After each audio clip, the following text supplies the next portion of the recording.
The foundation wasn't working. Donna stood in the cramped bathroom of her apartment as she dabbed another layer over the bruise blooming across her left wrist. Purple. Deep purple edging into black. The kind that screamed what she'd spent 3 years whispering denials about. Murphy had been drunk. Again. Angrier than usual because she'd come home after 9, because dinner wasn't ready, because breathing in his direction lately felt like an invitation for his fists. She switched hands, tried the right wrist. Steadier. The makeup held better here, where last week's bruises had already faded to yellow. She'd gotten good at this. Layers. Blend. Set with powder. Long sleeves even in summer. But today was the quarterly report meeting. Leonardo Morton didn't tolerate lateness, and she was already running behind. Her hands wouldn't stop shaking. "You're pathetic," Murphy's voice drifted from the bedroom, muffled by the pillow he'd buried his head under. Running to that criminal like he's some kind of savior. She didn't answer. Answering always made it worse. The taxi ride to Morton Global Holdings took 20 minutes through morning traffic. 20 minutes to rehearse her smile, to practice holding files without wincing, to build the wall between Donna the secretary and Donna the victim. Only one of those women could walk through Leonardo's door. The lobby gleamed with marble and brass, employees nodding as she passed. They respected her here. She was Mr. Morton's right hand, the woman who knew his schedule better than he did, who could silence a room with a look. If only they knew she couldn't even silence one pathetic man in her own home. The elevator climbed to the 15th floor. Her reflection stared back from the polished doors. Professional. Composed. The bruise on her wrist completely hidden beneath her navy sleeve. She could do this. Leonardo's office occupied the entire east wing, glass walls overlooking the harbor where cargo ships drifted like toys. He was already at his desk when she entered, dark hair slightly disheveled from running his hands through it, the way he always did when reviewing contracts. "Good morning, Mr. Morton." Her voice came out steady. "Perfect." He glanced up, and those slate-gray eyes that could reduce grown men to stammering apologies softened just slightly. "Donna. Coffee. Already brewing. The files for the Singapore meeting are on your desk, and I rescheduled your lunch with the mayor to Thursday. His assistant called yesterday. What would I do without you? Survive probably. Thrive even. Men like Leonardo Morton didn't need anyone." She crossed to the cabinet where they kept supplies, reaching for the top shelf where he preferred his specific folders. Her sleeve rode up. "Just 2 inches. Just enough." "Stop." The single word froze her in place. She didn't turn around, but she could feel his gaze like a physical weight. Her heart hammered against her ribs. "Donna. Look at me. Hey there, my wonderful friend. How's your day going? I'd love to hear your thoughts on this story so far. Drop a comment and tell me where you're watching from." She lowered her arm, tugged the sleeve down, and turned with that practiced smile. "Yes." Leonardo had stood from his desk. He never stood unless something mattered. At 6'2", he towered over most people, but he'd never used his size to intimidate her. Until now, she'd never felt small in his presence. He didn't ask, didn't demand, just extended his hand, palm up. "It's nothing." The words tumbled out too quickly. "I bumped into the counter this morning. Clumsy. Your wrist." Not a question. Command. Her throat tightened. She could refuse. She could lie better, build the wall higher, keep these two worlds from ever touching. But Leonardo Morton built empires by reading people, and she'd never been able to hide anything from him. Not really. He knew when she was tired, when she'd skipped lunch, when something in her carefully constructed world had shifted. He knew. She extended her arm. His fingers were gentle as they pushed back her sleeve, revealing the full horror of what Murphy had done. The bruise wrapped around her wrist like a handprint, thumb impression visible on one side, fingers on the other. For a long moment Leonardo said nothing. His face remained perfectly calm, perfectly controlled. But Donna had worked for him long enough to recognize the signs. The muscle twitching in his jaw. The way his breathing slowed, deepened. The absolute stillness that came before the storm. Who? His voice was quiet. Deadly quiet. Mr. Morton, please. It's not. Who did this? She'd never heard her name spoken with such softness laced with such rage. It wasn't directed at her. She knew that. But the sheer force of Leonardo's fury sucked the air from the room. My boyfriend. The admission tasted like failure. Murphy. But it's complicated. He's been stressed about money, and I shouldn't have provoked him. Provoked him. Leonardo released her wrist with a care that contradicted everything his expression promised. By existing. By coming home. By breathing. Tears burned her eyes. She blinked them back. Does he live with you? She nodded. How long has this been happening? It's not always. He's not always like this. Wow. Long. 3 years. Something shifted in Leonardo's expression then. Not anger anymore. Something colder. More calculated. The look he wore in board meetings when someone tried to cheat him, right before he destroyed their entire operation. Go home, Donna. Panic spiked through her chest. What? Well, the Singapore meeting, the files. I'll handle it. Go home. Pack a bag. Anything you need. I can't just leave. Murphy will. Murphy, Leonardo interrupted. His voice dropping to that dangerous whisper that made seasoned criminals confess. We'll never touch you again. I promise you that. The certainty in his words should have frightened her. Maybe it did a little. But underneath the fear bloomed something else entirely. Oh, Mr. Morton. Leonardo. He returned to his desk, already pulling out his phone. After 3 years of this, I think we can drop the formality. Go home. I'll send a car in 2 hours. Where am I supposed to go? He glanced up, and for just a moment, she saw past the legendary businessman, past the rumors and the whispered warnings. She saw a man who'd lost his wife too young, who raised a daughter alone, who understood what it meant to protect the things that mattered. Somewhere safe, he said simply. I'll take care of the rest. Donna left the office in a daze, her wrists still tingling where his fingers had been. In the elevator, she finally let herself consider what his promise meant. Leonardo Morton didn't make empty threats. And he never ever left debts unpaid. By tomorrow morning, Murphy would discover exactly what happened to men who hurt people under Leonardo's protection. But Donna didn't know that yet. All she knew was that for the first time in 3 years she could breathe. The apartment smelled like stale beer and cigarette ash. Donna stood in the doorway, keys still in her hand, listening for signs of life. Silence.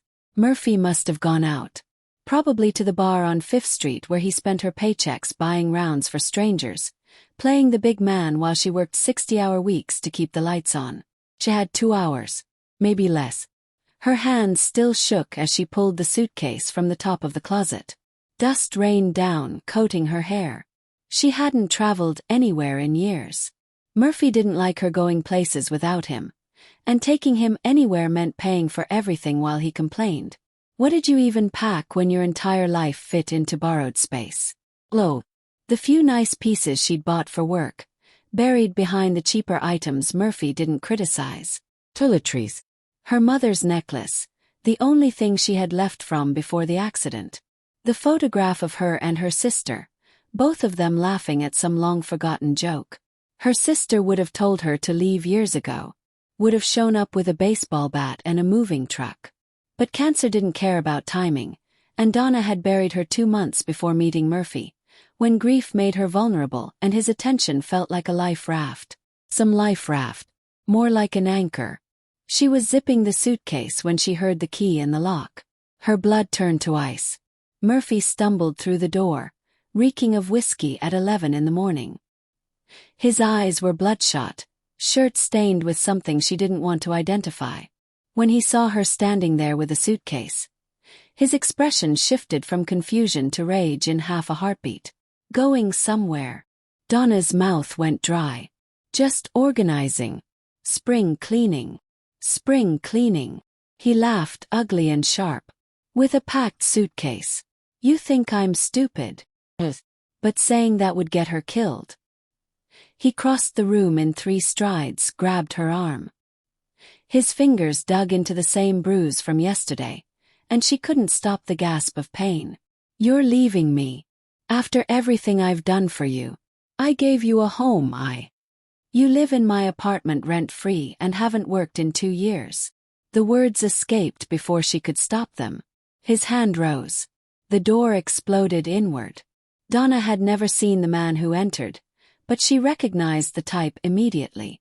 Tall, broad-shouldered, moving with the economical grace of someone who'd made violence into an art form. He wore a simple black suit, no tie, and his expression could have been carved from granite. Mr. Morton sends his regards. The man's voice rumbled like distant thunder. You must be Murphy. Murphy dropped Donna's arm, puffing up in that false bravado that fooled exactly no one. Who the hell are you? This is private property. I'll call the cops. Please do. I'm sure they'd be very interested in what we found in your car. My car. You can't just. The trunk specifically. 14 ounces of cocaine. Stolen merchandise from that electronics store robbery last month. And isn't that interesting? The gun matches the description from an unsolved assault case. Donna's head spun. What are you talking about? The man didn't look at her, keeping his eyes locked on Murphy, who'd gone pale. Ma'am, I'm going to need you to step outside. There's a car waiting downstairs. I don't know anything about drugs or guns or... Murphy was backing away, hands raised. This is insane. You planted that. You can't. The police will be here in approximately 4 minutes. I'd suggest you think very carefully about your next move. Murphy looked at Donna, and for a moment she saw something almost human in his eyes. Fear. Genuine fear. Tell them, he pleaded. Tell them I didn't do this. Donna, please. We can fix this. Change. Promise. Just tell them. She picked up her suitcase. The man held the door open, and she walked through it without looking back. Behind her, she heard Murphy shouting, the sound fading as she descended the stairs. Her legs felt disconnected from her body, moving on autopilot. Nothing felt real. Not the packed suitcase in her hand, not the stranger escorting her to a sleek black car idling at the curb, not the sirens already wailing in the distance. The rear door opened. Donna slid inside, and found herself face to face with Leonardo Morton. He'd loosened his tie, rolled up his sleeves. Even here, in the back of a car orchestrating her ex-boyfriend's arrest on apparently planted charges, he looked perfectly composed. You came yourself, she whispered. I told you I'd take care of it.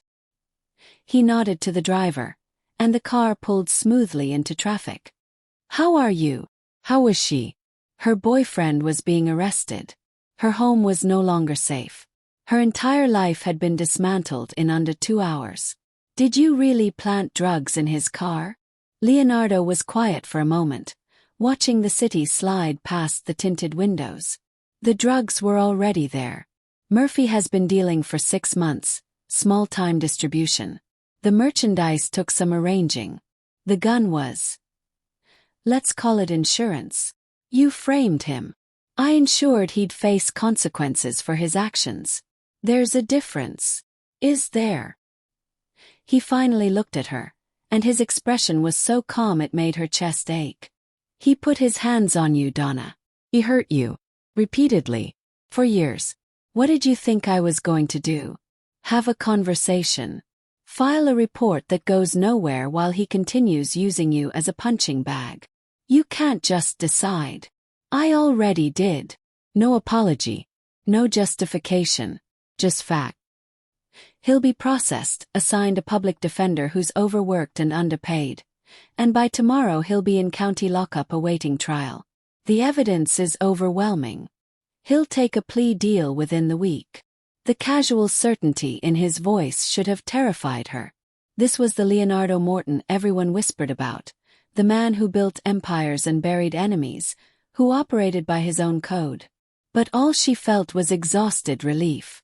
Where are we going? My house. Guest room. You'll stay there until we find you a proper apartment somewhere safe. Somewhere he'll never find you. I can't impose on Donna. He shifted, angling toward her. You've run my life for 3 years. You know my schedule better than I do. You've covered for my mistakes, anticipated my needs, and never once asked for anything in return. Let me do this. The car turned onto a tree-lined street Donna had never seen. Houses set back behind iron gates and manicured lawns. Old money. Real money. The kind that didn't need to announce itself. What will people think? Her voice came out smaller than she intended. People will think I'm protecting a valued employee. Which is true. He paused. Unless you're worried about something else. Was she? Donna examined the question, trying to separate gratitude from the flutter in her chest whenever Leonardo looked at her like she mattered. Like she was more than just efficient. More than useful. Dangerous territory. The car pulled through a gate that opened automatically, stopping in front of a sprawling home that managed to be both elegant and understated. Warm stone, tall windows, flowers blooming in beds that someone actually cared for. Papa! The front door burst open, and a small figure in a school uniform came racing down the steps. Sophia Morton, all dark curls and bright eyes, launched herself at Leonardo the moment he stepped from the car. He caught her easily, swinging her up despite her protests that she was too old for such things. Shouldn't you be at school? Half day. Teacher development. Mrs. Chen picked me up. Sophia spotted Donna emerging from the car and gasped. Miss Donna. Are you visiting? Are you staying for dinner? Can we make pasta? The kind with the... Sophia breathed. Leonardo set his daughter down, but kept one hand on her shoulder. Miss Donna will be staying with us for a while. I need you to help her feel welcome. Really? Sophia's face lit up like Christmas. You're staying here. In our house. The pure joy in the child's voice cracked something in Donna's chest. When was the last time anyone had been genuinely happy to see her? Just for a little while, Donna managed. I'll show you everything. We have a library and a garden, and my room has a reading nook and... Sophia grabbed Donna's free hand, tugging her toward the door. Over the child's head, Leonardo's eyes met Donna's. There was a question there. Concern. Making sure she was truly okay with this arrangement. She nodded. What choice did she have? What choice did she want? Inside, the house smelled like lemon polish and fresh flowers. Mrs. Chen, a sturdy woman in her 60s, appeared from what must be the kitchen, wiping her hands on a towel. Mr. Morton. Miss Russo. Lunch will be ready in 20 minutes. Thank you, Mrs. Chen. Could you show Donna to the blue guest room? Already prepared, sir. Fresh linens, towels in the bathroom. He'd planned this. Before even confronting her this morning, Leonardo had prepared a room, had set everything in motion. The thought should have felt invasive. Instead, it felt like being caught. Come on. Sophia was still pulling her forward, chattering about books and school and her friend Maria who was being mean lately, but maybe not mean, just confused. Donna let herself be led upstairs, down a hallway lined with photographs. Leonardo and Sophia at the beach. Sophia as a baby. And one photo of a beautiful woman with Sophia's eyes, smiling at the camera like she held all the world's secrets. His late wife. The woman he'd loved enough to leave this enormous house feeling empty without her. The blue guest room was bigger than Donna's entire apartment. The bed was covered in soft white linens, afternoon sunlight streaming through gauzy curtains. A vase of fresh roses sat on the dresser. Do you like it? Sophia bounced on her toes. This is the nicest guest room. Papa said you're important. Donna set down her suitcase, throat tight. He said that. He always says that. Donna keeps the world running, Sophia. We'd be lost without her. So I knew you had to be really special. From the doorway, Leonardo's voice cut through the moment. Sophia, give Miss Donna some time to settle in. You can interrogate her at lunch. I'm not interrogating. I'm being welcoming. Out. Sophia sighed with all the drama a 10-year-old could muster but obediently skipped from the room. Leonardo remained in the doorway, hands in his pockets. She likes you, he said. She's wonderful. She is. And she's been through enough loss. So I need you to understand something, Donna. He stepped into the room, and suddenly the spacious quarters felt intimate. If you stay here, even temporarily, she'll get attached. She's already half in love with you from the times you've brought her hot chocolate at the office. I remember. So don't do this unless you're sure. Don't let her care if you're going to disappear. The words hit harder than Murphy's fists ever had. Because Leonardo wasn't talking about Sophia anymore. Or maybe he was talking about both of them. I won't disappear, Donna said quietly. I promise. He held her gaze for a long moment, searching for something. Then nodded. Lunch in 15 minutes. Come down when you're ready. He left, closing the door behind him. Donna sank onto the bed, finally alone with the wreckage of her morning. Her boyfriend was in jail. She was living in her boss's house. And somehow, impossibly, she felt safer than she had in years. Outside, she could hear Sophia's laughter, Leonardo's deeper voice responding, family. And for just a moment, Donna let herself imagine what it might feel like to belong to one again. Lunch was surreal. Donna sat at a dining table that could seat 12, eating homemade minestrone while Sophia explained the intricate social politics of 5th grade. Leonardo listened with the same focused attention he gave board meetings, occasionally asking questions that made his daughter beam. And then Olivia said that Emma said that I said her bracelet was ugly, but I never said that, I said it was interesting, which is completely different. Completely. Leonardo agreed, perfectly serious. You understand, right, Miss Donna? Donna swallowed her soup. Absolutely. Interesting is diplomatic. Ugly is honest. Sophia pointed her spoon triumphantly. Exactly. See, Papa. Miss Donna gets it. Miss Donna has to navigate much more complicated politics than 5th grade. Like what? Leonardo's eyes flicked to Donna, the ghost of a smile playing at his mouth. Like managing me. That does sound complicated, Sophia said solemnly. Despite everything, despite the morning's chaos and the strangeness of sitting in Leonardo Morton's home eating lunch with his daughter, Donna laughed. Really laughed. The sound felt foreign. Leonardo noticed. She saw his expression shift, something warm flickering behind his usual control. Miss Donna, do you want to see my room after lunch? I have a rock collection. And books. Do you like books? I love books. What's your favorite? Sophia. Leonardo's voice held gentle warning. Let Miss Donna eat. It's okay. Donna found herself meaning it. I'd love to see your collection. The smile Sophia gave her could have lit the entire city. After lunch, Donna did indeed tour Sophia's room, admiring rocks labeled in careful handwriting and bookshelves organized by color. The little girl chattered constantly, filling every silence with observations and questions and stories that tumbled over each other. So different from Murphy's apartment, where silence meant safety and noise meant danger. Do you have any kids? Sophia asked suddenly, holding up a piece of quartz. No, I don't. Do you want them? Donna's throat tightened. She'd wanted them once, before Murphy, before everything good got buried under survival. Maybe someday. I think you'd be a good mom.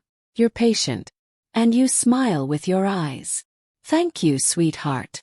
Sophia set down the rock, suddenly serious. My mom died when I was 6. I still remember her, but sometimes it's hard. Papa says that's normal. It is normal. And I'm so sorry you lost her. Papa was really sad for a long time. He still is sometimes. But he pretends he's not because he thinks I don't notice. Sophia picked at her bedspread. Do you think people can be happy again after someone dies? The question was too big for a 10-year-old to carry. Donna sat on the edge of the bed, choosing her words carefully. I think people can find different kinds of happy. Not the same as before, but still real. Is that what you're doing? Finding a different kind of happy? Smart girl. Too smart. I'm trying. Sophia nodded like this made perfect sense. Good. You should stay here while you try. Papa's house is a good place for that. From the doorway, Leonardo cleared his throat. Sophia, homework. But it's Friday. Which means you have all weekend to procrastinate, and we both know you will. Get started now. Sophia groaned but pulled out her backpack. Leonardo gestured for Donna to follow him, leading her back downstairs to his study. The room was exactly what she'd expected. Floor-to-ceiling bookshelves, a massive desk, leather chairs that probably cost more than her monthly salary. But there were also small touches that surprised her. Sophia's artwork framed on the walls. A chipped mug holding pens, clearly made by child hands. A photograph of a much younger Leonardo holding a newborn. His expression caught between terror and awe. She likes you. Leonardo closed the door, muffling the sounds of the house. I wasn't sure how she'd react to someone new, but she's already attached. She's easy to love. Yes. Which is why I need to be careful who I bring into her life. He moved to the window, looking out over the garden. Donna, there are things you should know. About me. About what I do. Her pulse quickened. You run Morton Global Holdings. I run several enterprises. Some of them exist in daylight. Others prefer shadows. He turned to face her. I'm not a good man. I've done things that would horrify you. Hurt people. Destroyed lives when it served my purposes. I know what people say about you. The rumors are generous compared to reality. His voice was flat, matter-of-fact. I'm telling you this because Murphy's arrest will draw attention. People will ask questions. Your name will be connected to mine. And once that happens, you become visible to parts of my world that don't forgive weakness. Donna's mouth went dry. What does that mean? It means that protecting you this morning might have made you a target. Anyone looking to hurt me will see you as leverage. Then maybe I should leave. No. The word cracked like a whip.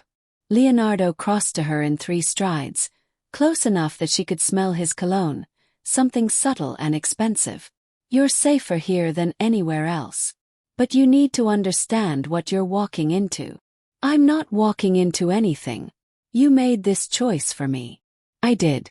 And I'd do it again. No hesitation. But from this point forward, the choices are yours. You can stay here under my protection. Let me find you an apartment, set you up somewhere secure. Or you can walk away completely. New city, new job, new life. I'll arrange everything. You'd let me go. Just like that. Something flickered in his eyes. If that's what you wanted, yes. Donna studied his face, looking for the lie. But Leonardo had never lied to her. Not in 3 years. He'd omitted, redirected, carefully managed information. But never outright lied. What do you want? She asked quietly. That's not relevant. Tell me anyway. He was silent for a long moment, jaw tight. When he finally spoke, his voice was rough. I want you safe. I want Sophia to keep smiling the way she smiled at lunch. And I want to stop pretending I haven't been half in love with you for the past year. The words hit like a physical blow. Donna's breath caught. Leonardo. You don't have to say anything. I know the position I've put you in. Your boss, your employer, the person who currently has complete power over your living situation. Nothing about this is appropriate. No, she agreed. It's not. So take time. Think about what you want. No pressure. No expectations. He stepped back, rebuilding the professional distance. Your job is secure regardless. Your housing is secure regardless. Whatever you decide about. The rest won't change those facts. Her head spun. 12 hours ago she'd been hiding bruises and dreading going home. Now she was standing in Leonardo Morton's study while he confessed feelings she'd convinced herself were imaginary.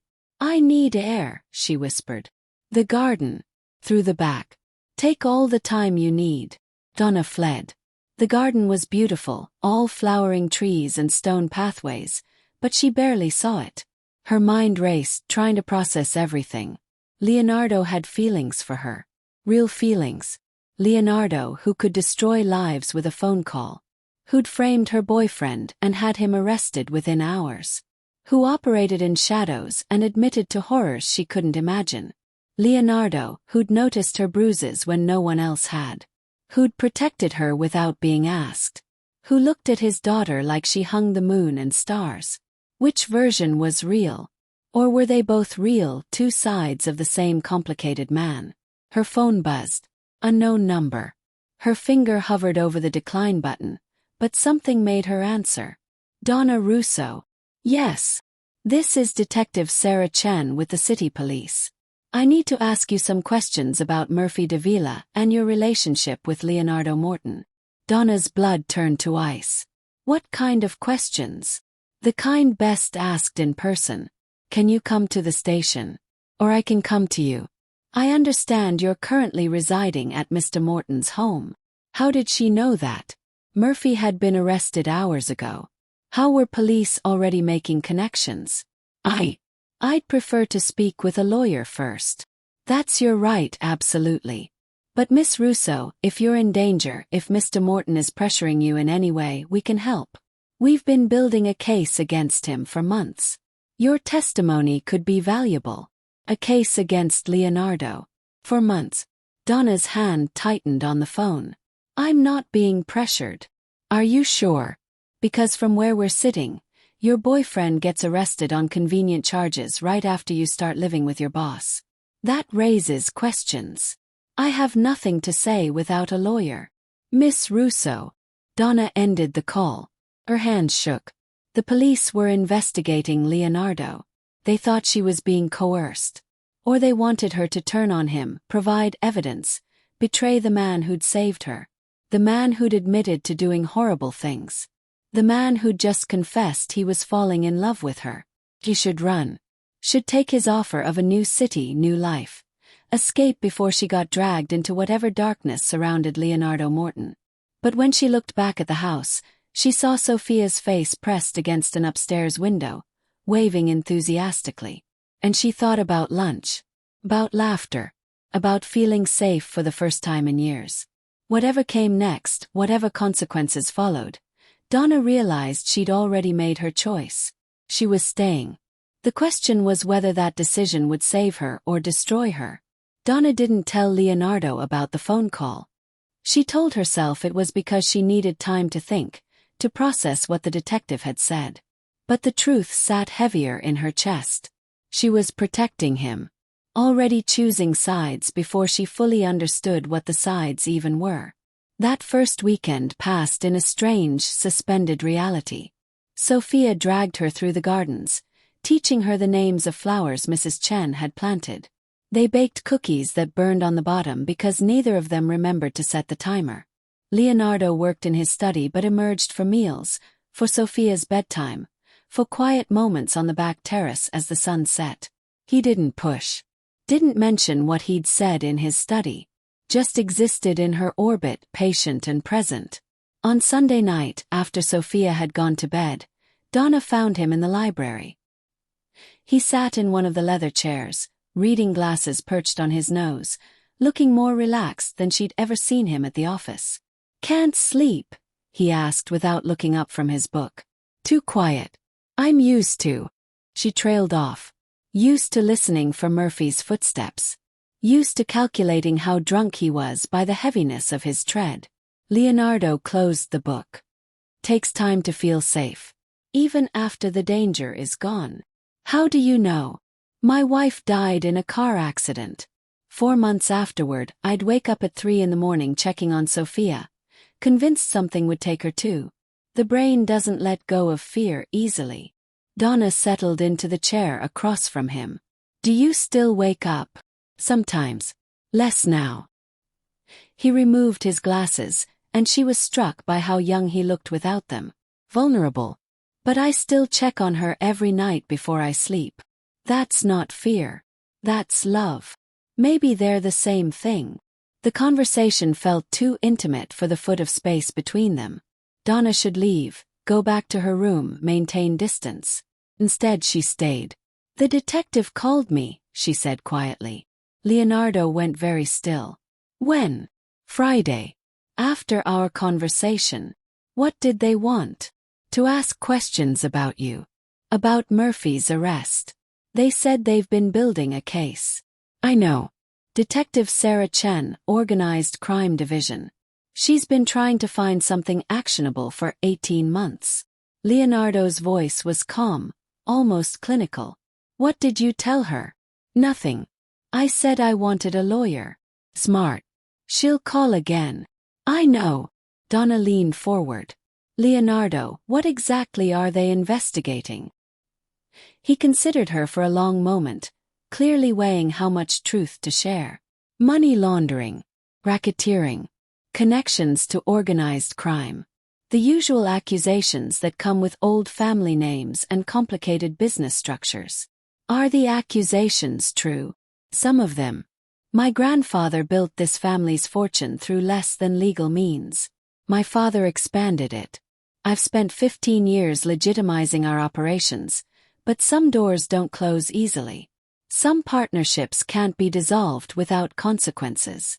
That's not an answer. No, he agreed. It's not. Because the real answer is complicated. I don't run drugs.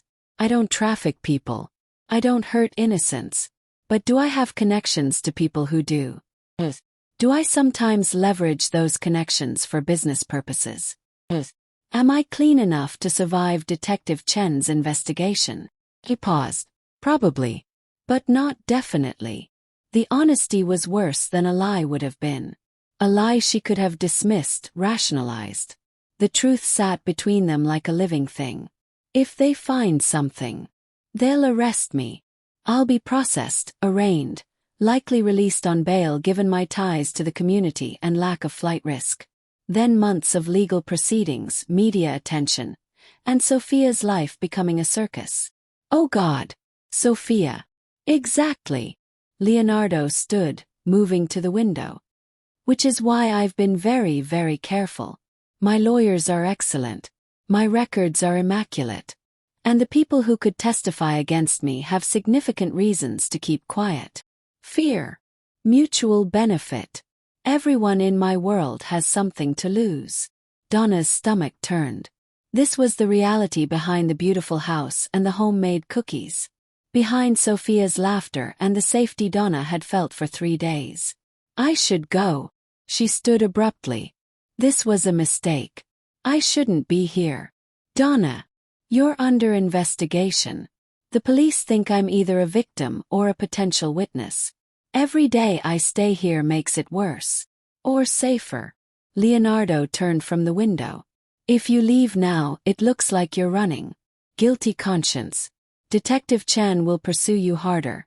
Push for testimony. But if you stay, if you continue working as my secretary, living here temporarily while you recover from an abusive relationship, you're just another employee I'm helping. Nothing suspicious. You want me to stay as cover. I want you to stay because Sophia asks about you every morning, and because I sleep better knowing you're not in some apartment alone where Murphy's friends could find you. His jaw tightened. The cover is a convenient side effect. Phone buzzed. Leonardo pulled his cell from his pocket, glanced at the screen, and his expression hardened. I need to take this. We'll talk more tomorrow. He left the library, phone already to his ear, voice dropping to that clipped tone that meant business. The dangerous kind. Donna sat back down, her head spinning. Monday morning brought a return to routine. Leonardo's driver took them both to the office.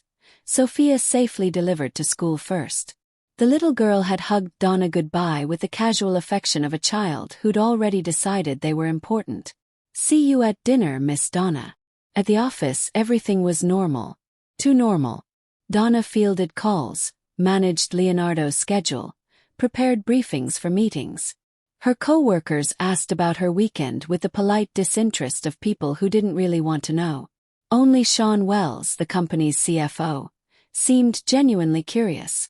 Donna, a moment. He stuck his head into her office just before lunch.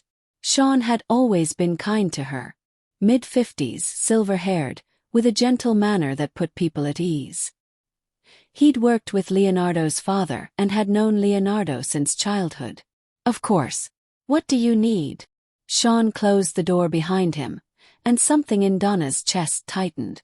I heard you've been staying at Leonardo's home. I wanted to make sure you're all right. I'm fine. He's been very generous. Leonardo is many things.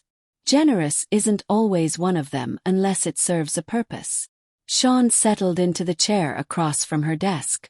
I've known him a long time, Donna. And I've seen how he looks at you. Heat crept up her neck. I don't know what you mean. Yes, you do. And I'm not judging. But I need you to understand something about Leonardo Morton. Sean leaned forward, voice dropping.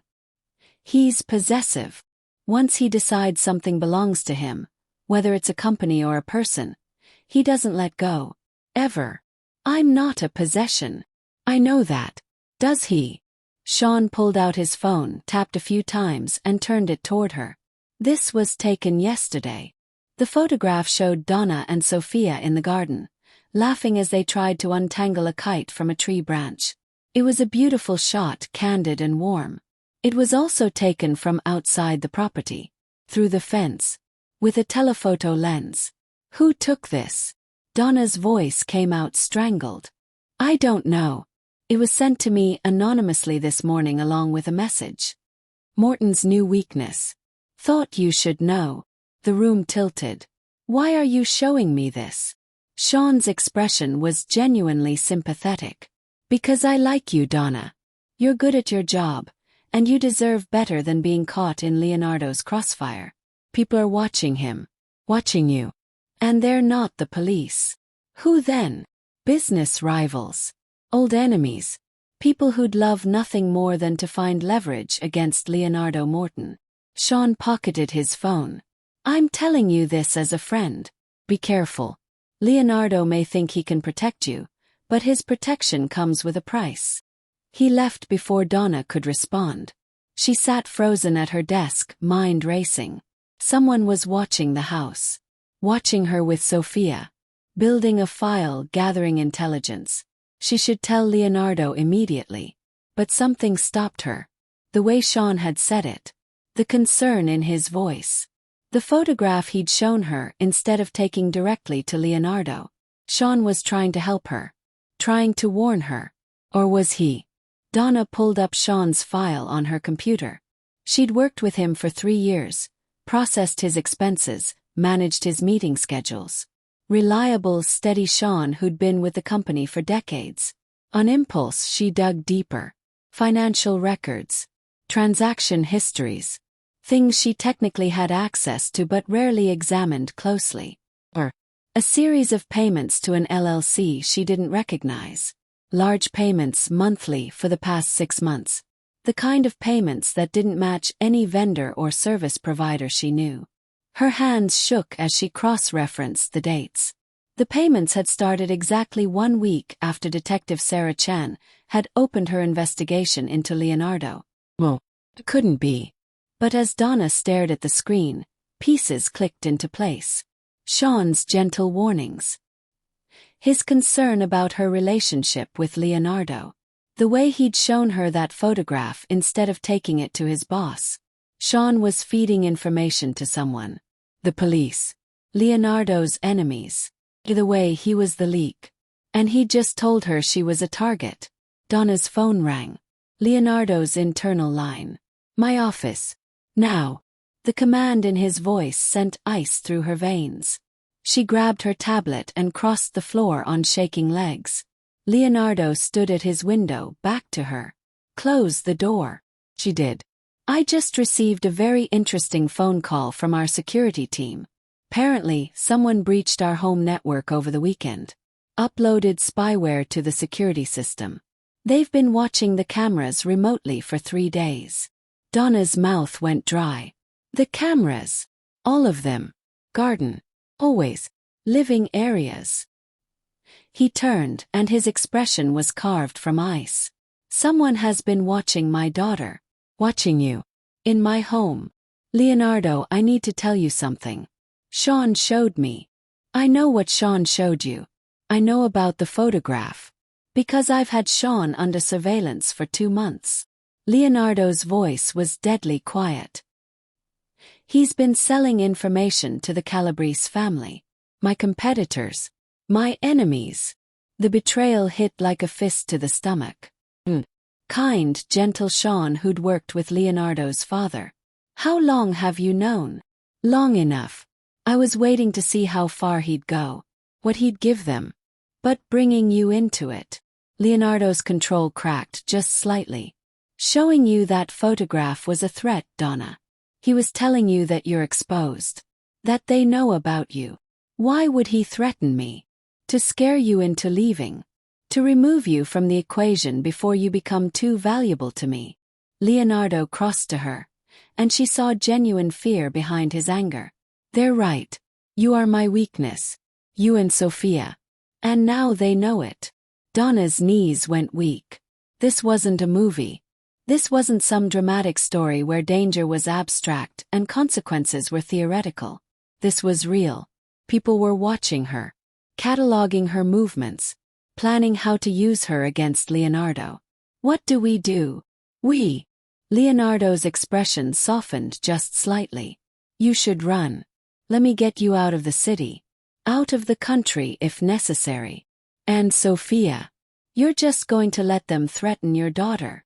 Sophia has been a target since the day she was born. I have protocols in place. Security. Protection. His hand lifted, hesitated, then gently touched her cheek. But you. I never meant for this to touch you. Donna thought about Murphy. About 3 years of fear. About finally feeling safe. Only to discover she'd walked into a different kind of danger entirely. He should run. Should take Leonardo's offer and disappear. Instead she stepped closer. What do we do about Sean? She asked quietly. Leonardo's eyes darkened with something that might have been satisfaction or might have been relief. Let me handle Sean. You're going to take the rest of the day off. Go home. Stay with Sophia. Don't answer the door for anyone except Mrs. Chen. And you. I'm going to remind certain people why they should be afraid to touch what's mine. The possessiveness in his voice should have frightened her. Maybe part of her was frightened. But another part, the part that had survived Murphy, that had learned to recognize real protection from pretty lies, felt something else entirely. Claimed. Protected. Dangerous feelings for a dangerous man. But as Donna left the office and headed to the car waiting to take her back to the house, she realized she was done running from danger. It was time to learn how to fight back. Sophia was in the kitchen with Mrs. Chen when Donna arrived home, flour dusting her nose as she rolled out cookie dough. Miss Donna, we're making snickerdoodles. Want to help? The normalcy of it, the pure innocence, made Donna's chest ache. This child had no idea her father was currently dismantling a traitor's life. No idea that people were watching her, cataloging her routines, looking for weaknesses. I'd love to. They spent the afternoon baking. Sophia chattered about school, about a boy named David who'd pulled her hair, about the science project she wanted to do on volcanoes. Every smile, every laugh was a knife in Donna's heart because she knew how fragile this peace was. At 6, Leonardo's car pulled into the driveway. Sophia raced to meet him, and he scooped her up despite the exhaustion evident in his face. Over his daughter's head. His eyes met Donna's. It's done, that look said. After Sophia went to bed, Donna found Leonardo in his study, pouring whiskey into a crystal glass. He didn't offer her any, just downed half of it in one swallow. Sean? She asked quietly. Resigned. Effective immediately. He'll be on a plane to somewhere without an extradition treaty by morning. That's it. You're just letting him leave. Leonardo's laugh was bitter. You think I want to? You think I don't want to make him pay for every piece of information he sold, every vulnerability he exposed? He set down the glass with enough force to crack it. But Sean has been with this family for 30 years. He knew my father. He held Sophia when she was born. So yes, I'm letting him run because the alternative is something I don't want my daughter to ever learn about. The mercy surprised her. Or maybe it wasn't mercy. Maybe it was just exhaustion. And the Calabrese family. I sent a message.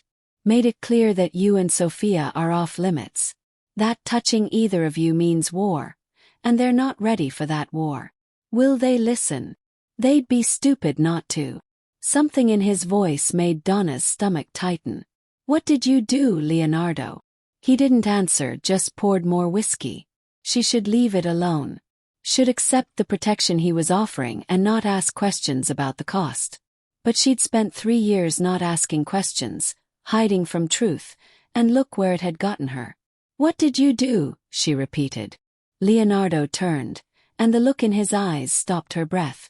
I burned down one of their warehouses. 40 million in product gone. And I made sure they knew exactly why. Donna's knees went weak. You committed arson. Destroyed that much money. Over me. Over the threat to you. Sofia. Yes. No apology. No hesitation. They needed to understand that some lines don't get crossed. Someone could have been hurt. Killed. The building was empty. I'm not a monster, Donna. Aren't you? The words hung between them, sharp and cutting. Leonardo's expression hardened. You know what? Maybe I am. Maybe that's exactly what I am. But I'm the monster who's keeping you safe. Who's giving you a home. Who's making sure Murphy never touches you again. He stepped closer, and Donna fought the urge to back away. So if you've got a problem with my methods, there's the door. I won't stop you. Leonardo. I mean it. You want the protection without the violence. The safety without the cost. It doesn't exist. Not in my world. Either accept what I am or leave. The ultimatum cracked something in her chest. That's not fair. Life isn't fair. If it was, my wife would still be alive. Sofia would have a mother. And you wouldn't have spent 3 years being someone's punching bag. His voice dropped, rough with emotion. I'm giving you the truth, Donna. All of it. No more pretty lies. This is who I am. Donna stared at him. This man who'd saved her and terrified her in equal measure. Who looked at his daughter with infinite tenderness and burned buildings to make a point. I need time, she whispered. Take all the time you need. But take it here where I can keep you safe. She fled to her room, heart pounding, world spinning. That night sleep wouldn't come. Donna lay awake replaying everything. Leonardo's confession. The warehouse. The casual way he'd admitted to destroying $40 million worth of property like it was nothing. Around 2 a.m, her phone buzzed. Unknown number. Again. She should ignore it. Should delete it and go back to sleep. Instead she answered. Miss Russo. The voice was male, smooth, with an accent she couldn't place. My name is Dante Calabrese. I believe we should talk. Donna's blood turned to ice. I have nothing to say to you. Even if it concerns the safety of young Sophia Morton. The world stopped. If you touch her. I'm not going to touch her. I'm going to offer you a choice. Dante's voice was pleasant, conversational.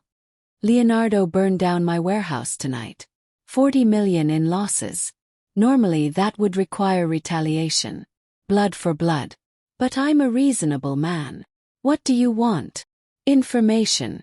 Ledgers specifically. Leonardo keeps 2 sets of books. One for the IRS, one with the real numbers. I want the real ones. The files that show where the money actually goes. I don't have access to. You have access to everything, Miss Russo. You're his secretary. His confidant. The woman living in his home. You could get those files without him ever knowing. Donna's mind raced. And if I refuse? Then I'll be forced to respond to Leonardo's attack in kind. And children make such effective messages, don't they? So small. So fragile. So easy to hurt. The threat was delivered in that same pleasant tone, like he was discussing the weather. You're insane. I'm pragmatic. Get me the files by Friday and Sophia lives. Leonardo never knows you were involved. Everyone stays safe. Or refuse. And see what happens when Leonardo's protection isn't enough. The line went dead. Donna sat in the darkness, phone shaking in her hand. Dante Calabrese wanted her to betray Leonardo, to steal files that would probably destroy him. And if she refused, Sofia would pay the price. She should tell Leonardo immediately. Wake him up, explain everything, let him handle it. But Dante's words echoed in her mind. Children make such effective messages. If she told Leonardo, he'd go to war, would hunt Dante down and destroy him. And in the chaos, while Leonardo was focused on revenge, what would stop the Calabrese family from taking Sofia anyway? Donna had seen Leonardo's rage, his need for control, his absolute refusal to show weakness. Going to war was exactly what he'd do. And Sofia would become a battlefield. The alternative was betrayal, stealing files, giving Dante what he wanted and praying he'd keep his word. Criminal's word. 'Cause that worked out so well. Donna's hands shook as she considered the impossible choice. Betray Leonardo and possibly save Sofia. Or trust Leonardo's protection and risk a child's life. There had to be another option. Had to be. Her phone buzzed again. A text from the same unknown number. Photograph. Sofia at school taken today. The angle was wrong, too close. Someone had been standing right next to her. The message below read, Friday. Don't test me.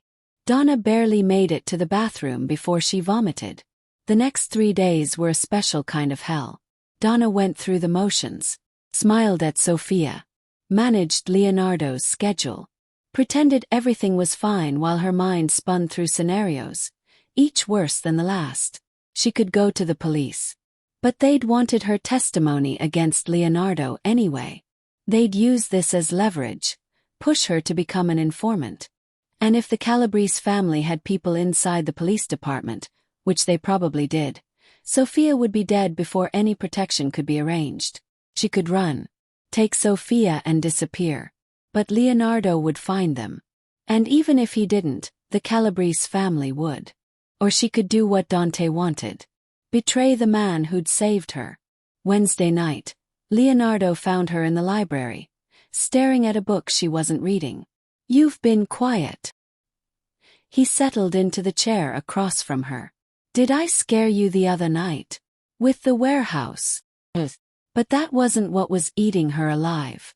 I'm just processing, she managed. Donna, I need you to understand something. Everything I do, every choice I make is calculated. The warehouse wasn't revenge. It was a message. A deterrent. And if they don't listen to the message, they will.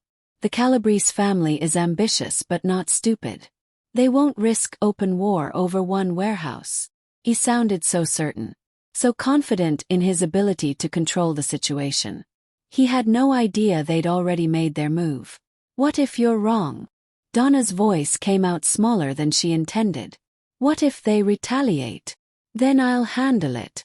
Leonardo leaned forward, and his expression softened. I know you're scared. I know this world is ugly and violent and nothing like what you signed up for. But I promise you I will keep you safe. Both of you. The sincerity in his voice made her want to weep. How can you promise that? Because I've been playing this game since I was 20 years old. Because I know every move, every countermove. Because I've never lost anyone I was determined to protect. Your wife. The words slipped out before she could stop them. Leonardo's expression shuttered. That was different. That was an accident. Random chance. This is deliberate threat. And I know how to neutralize those. But he was wrong. He had to be wrong. Because if Leonardo's protection was absolute, Dante Calabrese wouldn't have dared to threaten Sofia. Which meant either Leonardo was overconfident, or Dante had something Leonardo didn't know about. Either way, Sofia was at risk. Donna made her decision. Thursday night, after everyone was asleep, she crept into Leonardo's study. His computer was password protected, but she'd seen him enter it 100 times. Muscle memory from standing behind his desk, watching over his shoulder. Her hands shook as she typed. The system opened. Finding the files took 20 minutes of searching through layers of folders and encrypted documents. But she'd organized half of them herself. She knew Leonardo's system. The real books. Transactions that showed money flowing to offshore accounts, to shell corporations, to people and places that would destroy Leonardo if they ever became public. She copied them to a flash drive, her stomach churning with every second that passed. This was betrayal. Complete, absolute betrayal of the man who'd saved her. But it was also the only way to save his daughter. Donna pocketed the drive and erased her digital footprint as best she could. Then she crept back to her room, crawled into bed, and waited for dawn. Friday morning, she told Leonardo she had a doctor's appointment. Routine checkup. He barely looked up from his breakfast, just nodded and went back to discussing Sophia's upcoming piano recital. Oh, normal. So perfectly normal. Donna met Dante Calabrese in a coffee shop 3 blocks from the harbor. He was younger than she'd expected, handsome in a polished way that reminded her of Leonardo. Same expensive suit. Same calculating eyes. Miss Russo. Pleasure. She slid the flash drive across the table. Everything you asked for. Now leave Sophia alone. Dante pocketed the drive without checking it. Of course. A deal's a deal. How do I know you'll keep your word? You don't. But you're betting I will because the alternative was unthinkable. He smiled, and it was genuine warmth that somehow made him more terrifying. For what it's worth, I admire you. Betraying Leonardo Morton takes courage. It's not courage. It's desperation. Often the same thing. Dante stood, buttoning his jacket. One more thing. Leonardo will eventually figure out those files are missing. When he does, when he comes asking questions, remember something. What? You chose his daughter over him. That's not betrayal. That's love. The kind of love he'd respect if he wasn't too proud to admit it. Dante walked away, leaving Donna sitting alone with her coffee and her crushing guilt. She'd done it. Saved Sophia. Protected an innocent child from the consequences of her father's war. So why did she feel like she'd just destroyed everything? The call came at 3 in the afternoon. Leonardo's voice was ice. My office. Now. Donna's heart stopped. He knew. Somehow he already knew. The drive to Morton Global Holdings felt like a funeral procession. Donna's mind raced through explanations, justifications, anything that might make him understand. But when she walked into his office and saw his expression, she knew nothing would help. Close the door. She did. Leonardo stood at his window, back rigid, hands clasped behind him. I had an interesting conversation with my IT department an hour ago. Apparently, my personal computer was accessed last night at 2:15 in the morning. Files were copied. Very specific files. Donna's mouth went dry. Leonardo. And then, 30 minutes ago, I received a phone call from Dante Calabrese, thanking me for the information, explaining that he now has everything he needs to destroy my legitimate business operations, to expose transactions that will put me in prison for 20 years. I can explain. He turned, and the look on his face stopped her breath. Not anger. Worse. Betrayal. The expression of a man who'd trusted completely and been proven a fool. You gave him the files. Not a question. A statement. Donna's eyes burned. He threatened Sophia. He sent me pictures of her at school. He said if I didn't give him what he wanted, he'd hurt her. I didn't have a choice. There's always a choice. Leonardo's voice cracked just slightly. You could have come to me. Told me about the threat. Let me handle it. And what would you have done? Gone to war. Burned down another warehouse. While you were busy protecting your pride, what would have stopped them from taking her? My pride. Leonardo's control shattered. You think this is about pride? I could have moved Sophia. Put her somewhere safe. Brought in security teams. There were a dozen ways to protect her without handing Dante the keys to destroy everything I've built. I didn't know that. I didn't know what options existed. I just knew a monster was threatening a little girl, and I had the power to stop it. By betraying me. The words hit like a slap. I was trying to save your daughter. You were trying to play hero in a game you don't understand. Leonardo moved closer, and Donna had never seen him look so cold. Do you know what you've done? Dante now has proof of money laundering, tax evasion, connections to criminal enterprises. He can take that to the FBI, to the press, anywhere he wants. My legitimate businesses will be investigated. My assets frozen. And Sophia. His voice broke on his daughter's name. Sophia will watch her father get arrested. Will be pulled from school while reporters swarm. Will spend her teenage years visiting me in prison. You didn't save her, Donna. You destroyed her entire life. The floor tilted beneath Donna's feet. No, Dante promised. He said if I gave him the files, he'd leave her alone. And you believed him. You believed a criminal's promise. Leonardo laughed, bitter and sharp. God, I thought you were smarter than this. I thought. He turned away, and when he spoke again, his voice was quiet. Defeated. I thought you trusted me. That after everything you'd come to me. But instead you made a deal with my enemy. Gave him exactly what he needed. And now we all pay the price.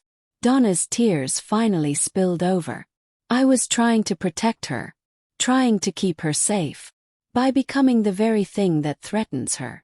Leonardo moved to his desk, pulled out his phone. I need you to leave. Pack your things. Be out of my house by tonight. The words were a knife to the heart. Leonardo, please. You're fired, Miss Russo. Effective immediately. And if I ever see you near my daughter again, I'll have you arrested for trespassing. You can't mean that. He looked up and his eyes were empty. I trusted you with everything. My business, my home, my daughter's safety. And you sold me out to save yourself from making a hard choice. That's not what happened. Get out.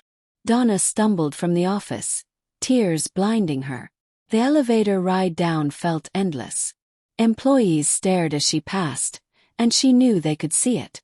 See the destruction written across her face. Leonardo's driver was waiting outside. Silent. Professional. He drove her back to the house one last time.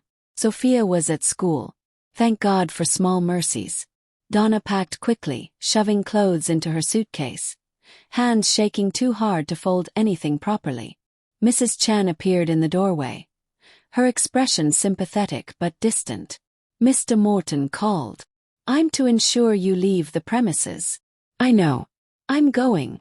For what it's worth, I'm sorry. Sophia will miss you. The kindness broke her. Donna sank onto the bed, sobs tearing from her chest. She tried to save Sophia and destroyed everything instead. Lost Leonardo's trust. Lost her job. Lost the first real home she'd felt in years. And for what? A criminal's promise that probably meant nothing. Donna finished packing and walked out of the blue guest room for the last time.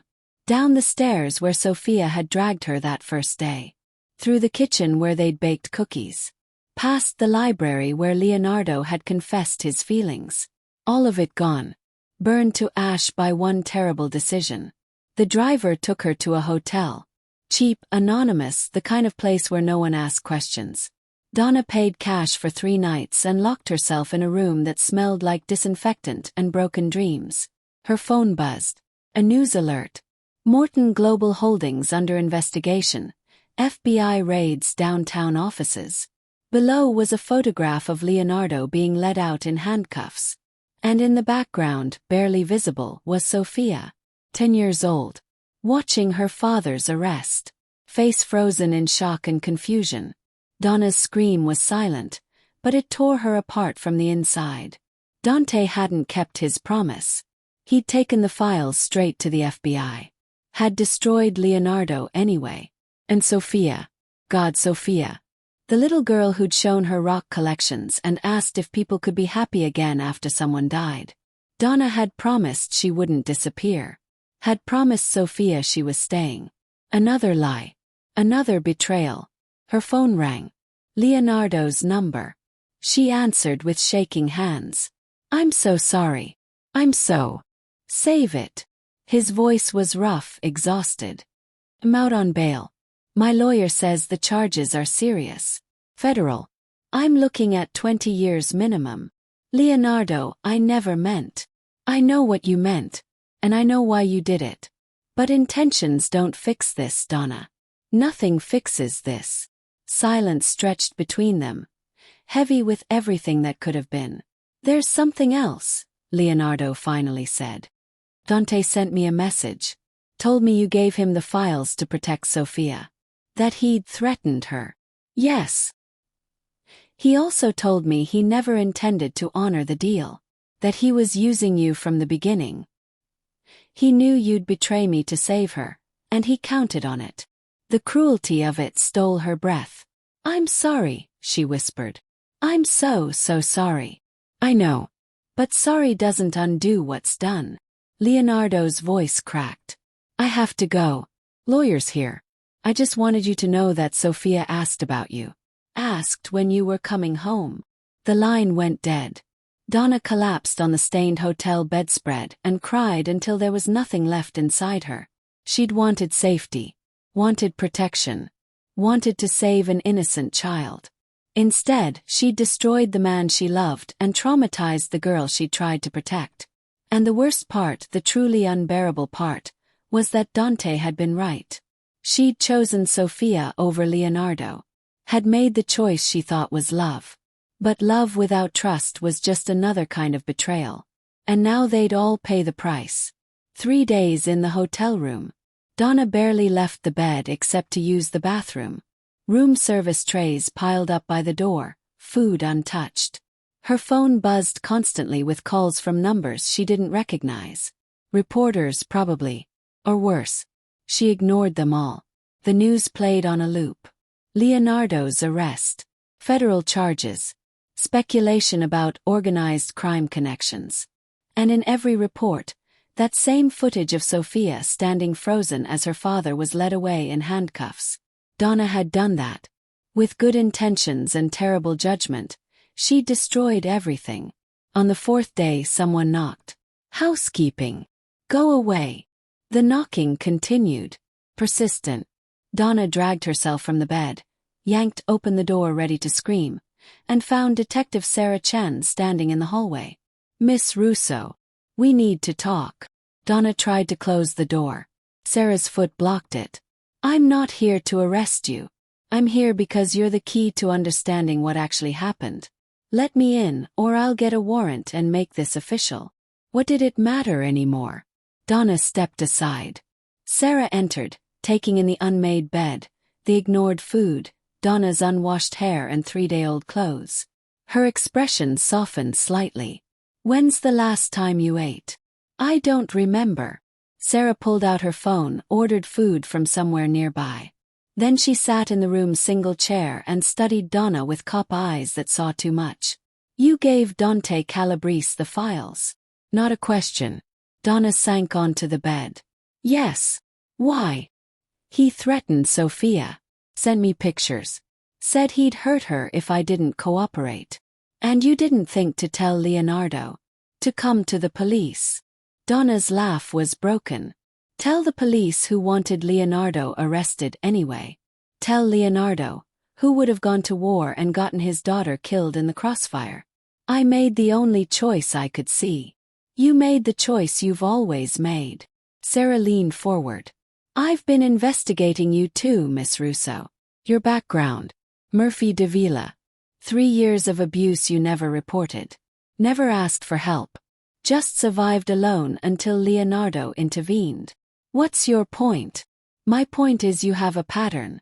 When threatened, you don't reach out. You don't trust. You handle it yourself even when the cost is unbearable. Sarah's voice gentled. You spent 3 years being beaten because you didn't think anyone would help. And when Dante threatened Sophia, you defaulted to that same pattern. Handled it alone. Didn't trust Leonardo to protect his own daughter. The words hit like physical blows because they were true. Donna had been so certain Leonardo would make it worse. That his violence and pride would escalate the situation. She'd never even considered that he might have options she couldn't see. She'd treated him exactly like Murphy. Like another man who'd hurt her if she asked for help. I destroyed him, Donna whispered. Maybe. Or maybe you gave us the opening we needed. Donna's head snapped up. What? Sarah pulled out a folder, spread photographs across the cheap bedspread. These are surveillance photos we've been collecting for months. Dante Calabrese meeting with corrupt officials, moving product, laundering money. We knew he was dirty, but we could never get evidence that would stick. He's careful. Protected. I don't understand. The files you gave Dante. They weren't just Leonardo's records. They contain transaction histories that show money flowing between Morton Global Holdings and several Calabrese front companies. Dante thought he was getting ammunition against Leonardo. What he actually got was proof of his own criminal enterprise embedded in those same transactions. Donna's heart stuttered. Leonardo knew. The files were a trap. No. Leonardo keeps meticulous records of everything, including his enemies' transactions when they intersect with his business. It's insurance. But when Dante took those files to the FBI, he gave us everything we needed to build a RICO case against the entire Calabrese organization. The room spun. So Leonardo's arrest is real. The charges are legitimate. But so is our case against Dante, and his is airtight. We're bringing down one of the largest crime families on the East Coast. Sarah gathered the photos. Here's where you come in. We need your testimony. Everything Dante said, the threats he made, how he coerced you into stealing those files. With your statement, we can add witness tampering, extortion, conspiracy charges that'll put him away for life. And Leonardo. Sarah was quiet for a moment. Leonardo Morton has done illegal things. The evidence shows that. But his lawyer is good, and most of the charges rely on interpretations of financial transactions that could be explained multiple ways. He'll probably take a plea deal. Reduced charges. Maybe probation, maybe minimal prison time. But his daughter will have a father who's alive and eventually free. Unlike what would have happened if you'd refused Dante and he'd made good on his threats. Sarah stood. You made a choice in an impossible situation, Donna. You chose to protect a child. That's not betrayal. That's sacrifice. The words were too kind for what Donna had done. Leonardo will never forgive me. Maybe not. But that's between you and him. Sarah moved to the door. I'll be back tomorrow with paperwork. Get some rest. Eat something. And Miss Russo, stop punishing yourself for not being psychic.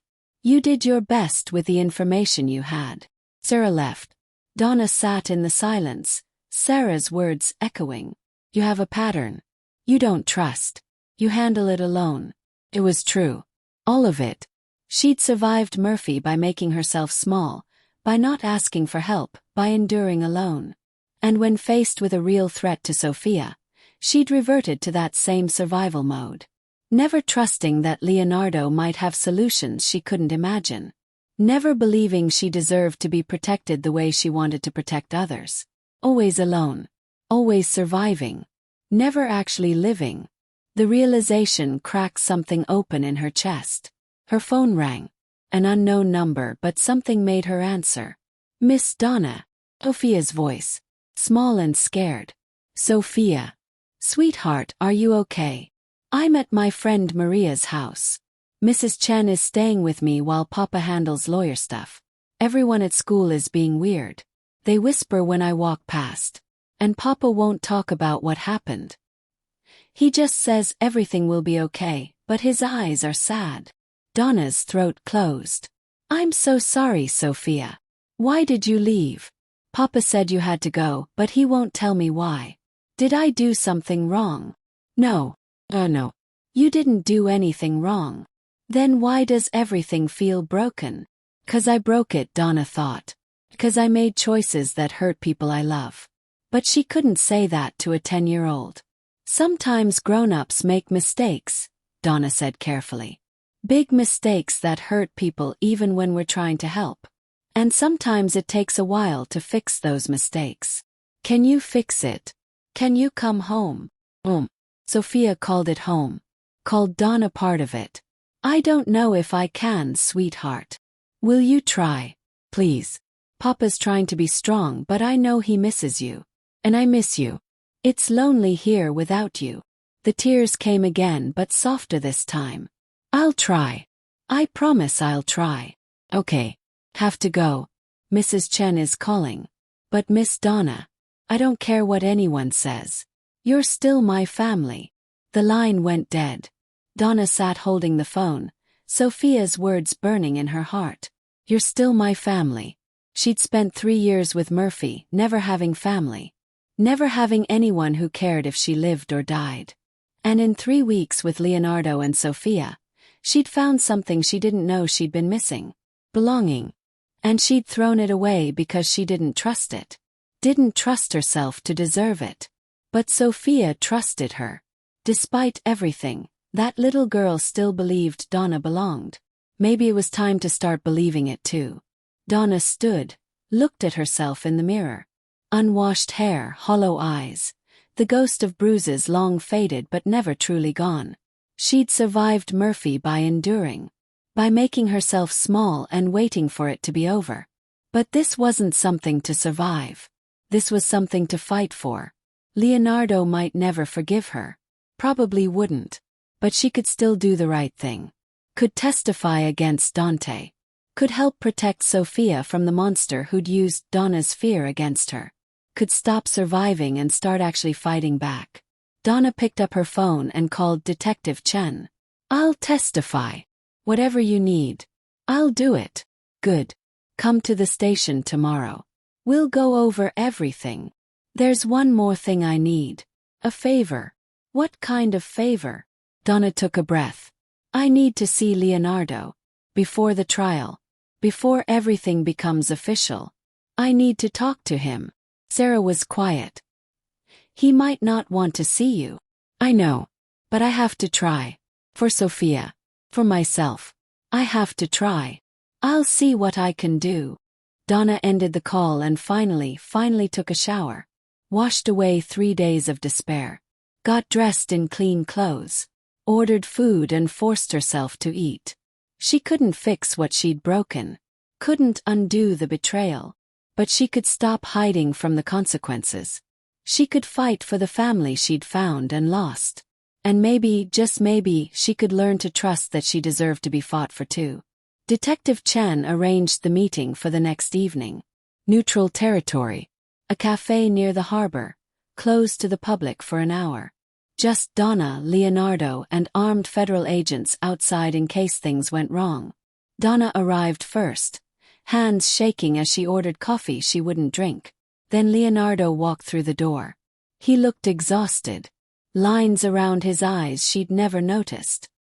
His suit was still impeccable, but something in his posture had shifted. The absolute confidence she'd always associated with him had cracked. He sat across from her without a word. Thank you for coming, Donna started. Detective Chan said you had information about Dante's threats. For the case. His voice was professional, cold. Let's get this over with. That's not why I asked you here. Leonardo's jaw tightened. Then we have nothing to discuss. Please. Just listen. Listen to what? More apologies. More explanations about how you betrayed me for my own good. He started to stand. I was afraid. The words burst out of her, raw and desperate. I was terrified. Dante sent me pictures of Sophia. And all I could think about was that little girl getting hurt because I didn't act. Because I waited for someone else to save her. Leonardo stilled. You want to know why I didn't come to you? Why I didn't trust you to handle it? Donna's voice cracked. Because for 3 years I trusted Murphy. Believed him when he said he'd change. When he promised the bruises would stop. I trusted, and it nearly destroyed me. I'm not Murphy. I know that. God, I know that. But when you're drowning, you forget how to trust the rope. You just grab for anything that looks like safety, even when it's pulling you deeper.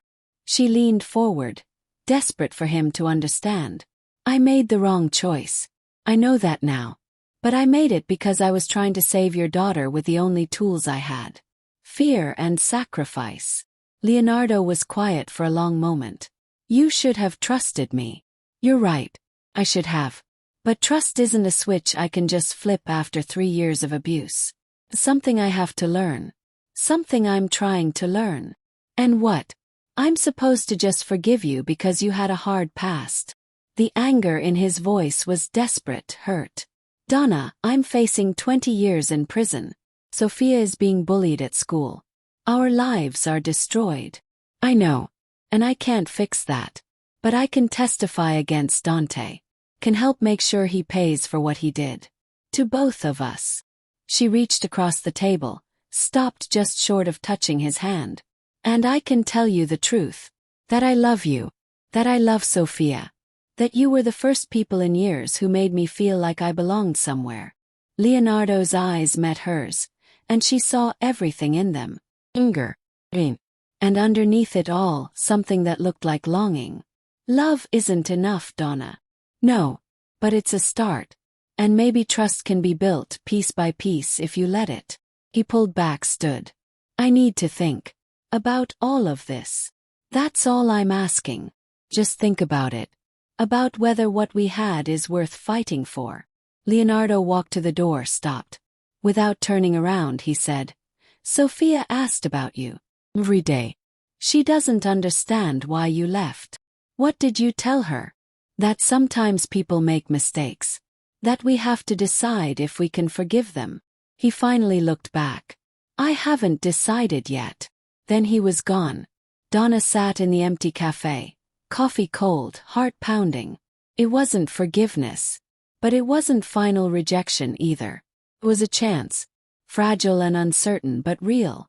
The trial started the following week. Donna sat in the witness box. Dante Calabrese watching her from the defense table with cold calculation. She told the truth. All of it. The threats. The photographs. The impossible choice. Dante's lawyer tried to tear her apart on cross-examination. Suggested she'd willingly stolen the files. That her relationship with Leonardo had been inappropriate. That she'd conspired with Dante for money. But Donna had survived Murphy. Had survived 3 years of being told she was worthless, broken, deserving of pain. A lawyer's accusations were nothing compared to that. I made a mistake, she said clearly. I trusted a criminal because he threatened a child. I betrayed a man who'd shown me nothing but kindness. I'm not proud of those choices. But I'd make them again if I thought it would save Sophia Morton's life. The jury believed her. She could see it in their faces. Dante was convicted on 14 counts. Racketeering, extortion, witness tampering, money laundering. The judge sentenced him to 45 years without parole. Leonardo took a plea deal the same week. 5 years probation, substantial fines, forfeiture of certain assets tied to illegal transactions. No prison time. The media called it a win for both sides. The prosecution got a major conviction. Leonardo kept his freedom. But Donna knew the real cost. She saw it in Leonardo's eyes when they passed each other in the courthouse. In the careful distance he maintained. In the fact that Sophia wasn't with him. 2 weeks after the trial ended, Donna stood outside Sophia's school. She'd called ahead, gotten permission from both the school and Mrs. Chen, who was now Sophia's legal guardian while Leonardo sorted out custody arrangements with social services. Sophia emerged from the building, saw Donna and stopped. For a terrible moment, Donna thought the girl would turn away. Would hate her for leaving, for the chaos that had followed. Then Sophia ran. Crashed into Donna's arms with enough force to knock the breath from her lungs. Small hands fisting in Donna's jacket. You came back. You came back. I promised I'd try. Donna held the girl tight, breathing in her shampoo, her innocence. I'm so sorry, sweetheart. For everything. Papa said you made a mistake, but you were trying to protect me. Sophia pulled back, looking up with those 2 wise eyes. He said sometimes love makes us do scary things. He said that. He talks about you sometimes. When he thinks I'm not listening. He's sad. Donna's throat closed. I'm sad too.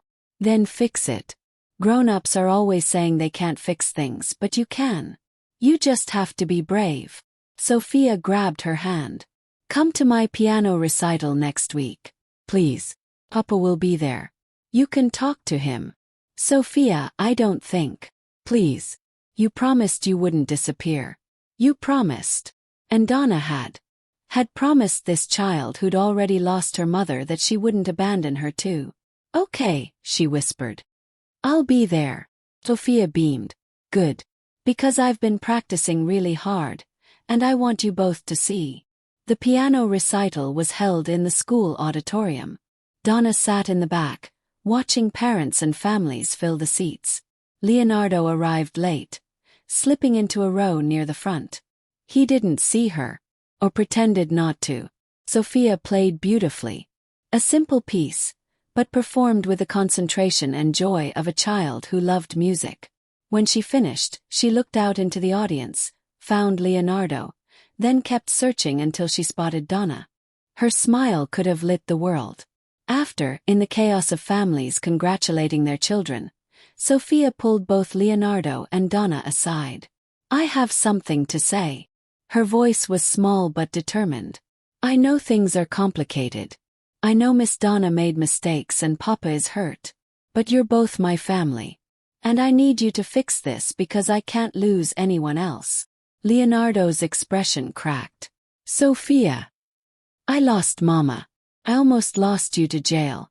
And Miss Donna left, and I thought she was gone forever too. Tears spilled down Sophia's cheeks. I'm tired of losing people. So you have to figure it out. You have to try. She ran off to join her friends, leaving Donna and Leonardo standing in the emptying auditorium. She's right, Donna said quietly. We have to try. Not for us. For her. Leonardo looked at her finally. Really looked, and his careful control wavered. I don't know if I can trust you again. Then don't. Not yet. But let me earn it back. Day by day. Choice by choice. She stepped closer. I'm not asking for forgiveness, Leonardo. I'm asking for a chance to prove I've learned. That I can trust you. That I can be part of Sophia's life and yours, without running when things get hard. And if I say no, then I'll respect that. I'll step back. But I'll still be here, loving you both from a distance, hoping someday you'll change your mind. Leonardo was quiet for so long Donna thought he'd simply walk away. Then he said, Dinner. Tomorrow night. You, me and Sophia. At the house. Donna's heart stopped. Really? I'm not promising anything beyond dinner. But Sophia's right. We have to try. He finally met her eyes fully. I miss you, Donna. I hate that I miss you, but I do. I miss you too. Then come to dinner. We'll start there. He walked away, leaving Donna standing alone in the auditorium with something she hadn't felt in weeks. 6 months later. Donna sat in her new office at the Victim Advocacy Center, reviewing case files. The space was small but hers. Photographs of Sophia covered one corner of her desk. A coffee mug Leonardo had given her, reading Courage is Choosing Trust, sat beside her keyboard. Her phone buzzed. A text from the woman she was meeting in 20 minutes. I'm scared. What if he finds me? Donna typed back quickly. I'll be right here. You're not alone anymore. I promise. The same words someone should have said to her 3 years ago. The words she now got to offer others. The woman who arrived was young, mid-20s, with nervous eyes and a scarf wrapped too tightly around her neck despite the warm weather. Donna recognized that scarf. Had worn a dozen like it. Thank you for seeing me. The woman's voice trembled. I didn't know where else to go. You're in the right place. Donna gestured to the chair. Tell me what's happening. Over the next hour, the woman shared her story. The boyfriend who'd started with criticism, escalated to control, finally to violence. The fear that kept her trapped. The certainty that no one would believe her, help her, care. Donna listened. Really listened. Then shared her own story. Not all of it, but enough. Murphy. The bruises. The shame. And finally, the choice to accept help even when it terrified her. You helped put away Dante Calabrese, the woman whispered. I read about it. You testified even though it was dangerous. I did. And it was the scariest thing I've ever done. But also the most important. How did you get brave enough? Donna thought about Leonardo. About Sophia. About learning to trust when every instinct screamed to run. I found people worth being brave for. And I let them help me believe I was worth saving. He pulled out a folder. Here are resources. Safe house. Legal aid. Counseling. And my direct number. You can call any time, day or night. The woman took the folder with shaking hands. What if I'm not strong enough? Strength isn't not being afraid. It's asking for help when you are. Donna stood, walked her to the door. You came here today. That took tremendous courage. Build on that. One choice at a time. After the woman left, Donna sat at her desk and breathed. These sessions were hard, emotionally draining, but also healing in ways she hadn't expected. Every woman she helped was a piece of herself being saved retroactively. Her phone rang. Leonardo. How was your day? His voice was warm, familiar. Heavy. But needed. She leaned back in her chair. How's Sophia? Excited about tonight. She's been planning the menu since this morning. Apparently we're having something called celebration pasta, which involves far too much cheese. Tonight. 6 months since Donna had officially moved into the house. Sophia had insisted on marking the occasion with a family dinner. Family. The word still made Donna's throat tight. I'll be home by 6. We'll be waiting. Home by 6. To a family waiting for her. To people who loved her and let her love them back. 6 months ago that would have felt impossible. Donna gathered her things and headed out. The commute took her past the building where Morton Global Holdings still operated. Leonardo had stepped back from daily operations as part of his probation agreement, installing new management while he focused on legitimate business expansion. He'd also started a foundation, funding domestic violence shelters, supporting victim advocacy programs, turning his resources toward helping people instead of just protecting his empire. Penance, he'd called it. Growth, Donna had corrected. At home, Sophia met her at the door covered in flour and sauce, grinning like she'd won the lottery. We made garlic bread. Well, I made it. Papa supervised. Come see. Donna let herself be dragged into the kitchen where Leonardo stood at the stove, also flour-dusted, looking more relaxed than she'd ever seen him. She's a tyrant in the kitchen, he said, eyes warm. I fear for anyone who works in a restaurant with her someday. I'm efficient. You said efficiency was important. I did. You're absolutely right. They ate dinner together. Talked about Sophia's day, about Donna's work, about Leonardo's meeting with his probation officer. Normal things. Family things. After Sophia went to bed, Leonardo found Donna in the library. The same room where he'd first confessed his feelings. Where she'd told him about Detective Chen's call. Full circle. He sat beside her, taking her hand. 6 months. Feels longer. In a good way. There's something I want to show you. Leonardo pulled a small box from his pocket. Donna's heart stopped. Leonardo. It's not what you think. Not yet, anyway. He opened it. Inside was a key. Simple silver. I had the house rekeyed. New locks, new security system. This is your key. Not a spare. Not a guest key. Yours. The symbolism wasn't lost on her. New locks. New start. Her place in this home made permanent and official. I don't know what to say. Say you'll stay. Not because you're afraid to leave. Not because you're grateful for protection. But because this is where you want to be. Donna took the key, closed her fingers around it. This is where I want to be. Where I choose to be. Every single day. Leonardo kissed her then. Soft and deep and full of promise. 6 months of rebuilding trust distilled into one perfect moment. When they finally pulled apart, he rested his forehead against hers. I want to marry you someday. When we're both ready. When Sophia's ready. No rush, no pressure. Just someday. Someday sounds perfect. They sat together in comfortable silence, the kind that only comes from really knowing someone. From choosing them despite the complications. Donna's phone buzzed. A text from an unknown number. Her first instinct was fear. But Leonardo's hand tightened on hers, grounding her. He checked the message. "This is Rachel. We met today. I wanted to say thank you. I'm at the safe house now. I'm scared but I'm safe. You were right. One choice at a time." Donna showed Leonardo the message. "You're changing lives," he said quietly. "We're changing lives. The foundation you started funds half the programs I refer people to. Then we're a good team. The best." Sophia appeared in the doorway, rubbing her eyes. "I can't sleep. Can we watch a movie? All of us together." They moved to the living room.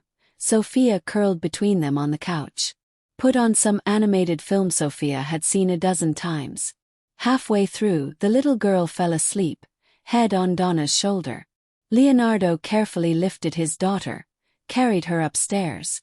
Donna followed, watching as he tucked Sophia in, kissed her forehead. The same tenderness he'd shown that first week when Donna was still learning what real protection looked like. Back in the hallway, Leonardo took Donna's hand. "Come to bed. Our bed. Our bed. Home. Family." All the things Donna had stopped believing she deserved.